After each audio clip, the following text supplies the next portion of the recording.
We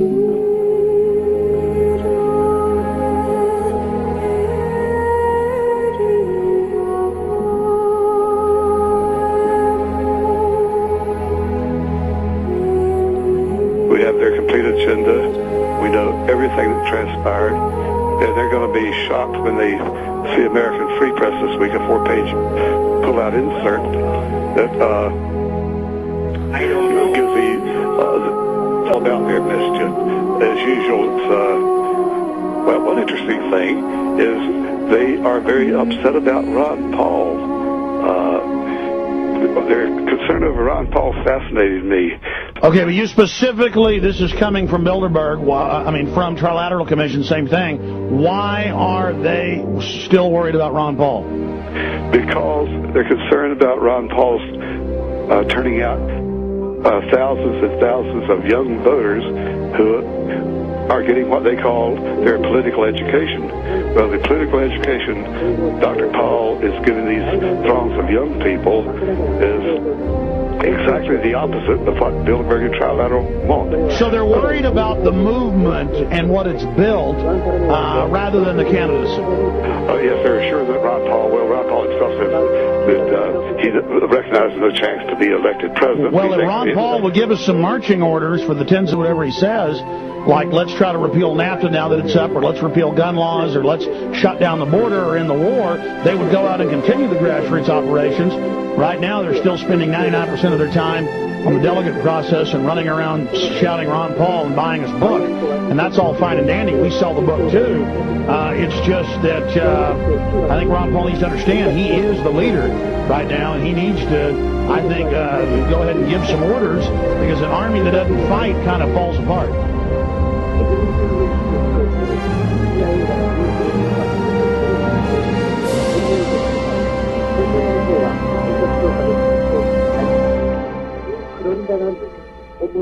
They're concerned that these thousands of young people who follow Ron Paul are being educated on the Constitution, which they despise, the First and Tenth Amendments, which they despise, and the fact of bringing the United States back to a non-interventionist policy at all. He'd bring the troops home immediately, not only from Iraq and Afghanistan, but from 130 peacekeeping missions around the world. He'd bring them home, and they would protect our border, not other people's borders. And our borders are so badly unprotected as it is. Okay, so bottom line, they're worried about the anti-globalist movement exploding in size with Ron Paul as a focal point. Yes, and with all these young people embracing, and traditionally young people are always considered left-wingers. In the 1960s, they all voted for McGovern, and they who was correctly opposed to the war, but also favored a whole lot of socialism. While that's right. So now they're not buying into fake conservatives, neocons. They're not buying into a foundation, establishment, gatekeeper liberals. They're actually waking up to the New World Order. And your sources were saying that that was one of the main topics. It was agenda, but a lot of people expressed concern about Ron Paul. Did they talk about ways to counter it? No, they just raised the issue. We've got to do something about it. They want Paul, or the Republicans, to pressure Paul to drop out now and stop his education rallies. That assignment was given to Thomas Foley, former U.S. Speaker of the House, but he was a Democrat. But of course, all that. How is Foley going to go after Paul? Do we know from the enemy operation? He will call up old cronies in Congress, Republicans and Democrats, who will pressure Paul to announce he's dropped his campaign and is through making speeches, this exercise. And he's so the Trilateral Commission is putting a political fatwa out on Paul. You will see demonization campaigns. All of this suddenly heat up. Yes, but Paul is a strong man. He will resist that. Your answer is to cut spending. You say that you would eliminate the IRS, the CIA, the Federal Reserve, the Department of Homeland Security. Medicare. I know that you used to want to end the FBI. I'm not sure whether you still support that idea, sir.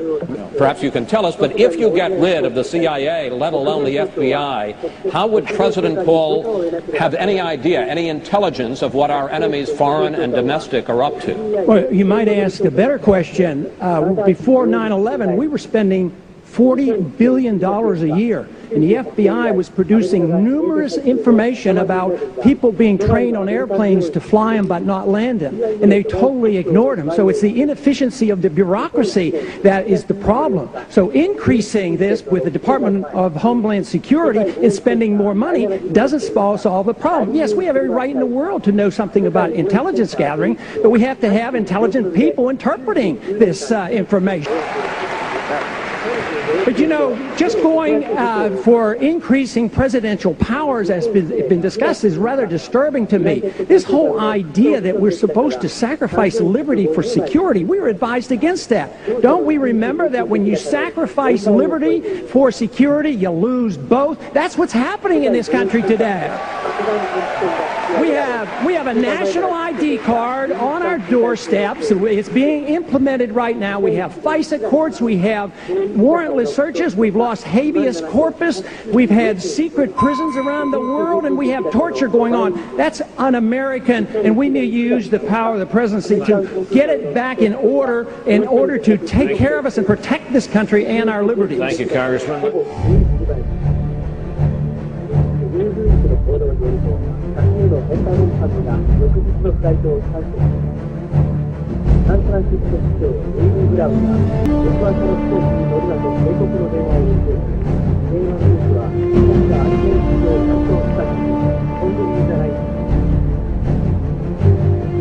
パキスタンの国民病院ではオサマ・ビンラディンを医師としての護衛中の無線体制で判断され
まず伺いたいのですが、9月の事件についてのアメリカの報道をどう感じていますか？そうだね。思いつくのは大体正しいと言っているよ。We're looking at obviously very disturbing live shot there. That is the World Trade Center, and we have unconfirmed reports this morning that a plane has crashed into one of the towers of the World Trade Center. アメリカのジャーナリズム全体が起きている。世界貿易センターから爆弾探知犬